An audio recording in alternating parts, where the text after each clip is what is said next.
And let's talk about what's in Gishu County. Like a majority of other Jubilee strongholds, we did see that there was a bit of voter apathy. I will give you an example of Tarbo constituency. The voter turnout there was 49%, and it is one of the constituencies that is absolutely vote rich. And this has also been observed in constituencies within central Kenya, which is also another Jubilee stronghold, in which Uhuru Kenyatta and William Ruto were relying heavily for them to be re-elected back to power. What could have caused these observed voter apathy in Jubilee strongholds? First and foremost, let me say that a majority of Kenyans were not satisfied with the decision of the Supreme Court in annulling President Kenyatta's win.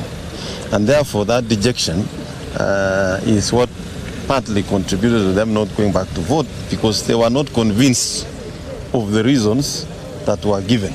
And therefore, a majority were not they were not motivated enough to go back to vote. And secondly, most of the voters, you know, are people who live in those counties, but a majority of them work outside the county. So probably people considering they have to travel, go and vote, and you know, last time they traveled, went and vote, and the certainties in the courts, and you know, there were so many. By the way, I was surprised that NASA had filed 51 petitions in court. Mean they were really not keen on this election going on. Finally, Governor, before I let you go, immediately after President Kenyatta voted in Gatundu, he did note his biggest milestone, even if he'll be elected back to power, is bringing Kenyans together to a point of fighting negative ethnicity, if you may, tribalism. To what extent is this eating into the national cohesion? And even from where you sit as an influential governor from the North Rift, what contributions will you be doing to ensure that if indeed Uhuru Kenyatta is elected back to power, then national cohesion and unity are some of the items that you'll be dealing with as Jubilee? It is not if indeed Uhuru Kenyatta will be elected. He is already elected. What we are waiting for is when the president will be sworn in. Secondly, and I really want to tell you people in the media, political competition is not a difference among us people who live. And I want to tell you, look at this county where we stand here today. In this Uasin Gishu, we carry all tribes in this county. When we kept telling people before 8th of August that the election in this place will be peaceful, during, on and after, so many people never believed us.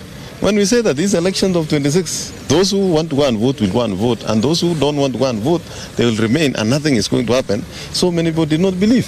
So what we are saying is we don't expect a situation where at some point all Kenyans will think the same, agree on the same opinion, and vote for one candidate. It's not possible. It's not possible. Even if the election of 8th of August was upheld, still there would be people who voted for Uhuru Kenyatta, there would be people who voted for Raila Odinga, there would be people who voted for Dida, there would be people who voted for other candidates, but that does not mean that Kenya is not cohesive. However, what we are witnessing in Kenya today is not the will of the people deciding that, you know, there's a problem in this country, but a section of politicians actually inciting them.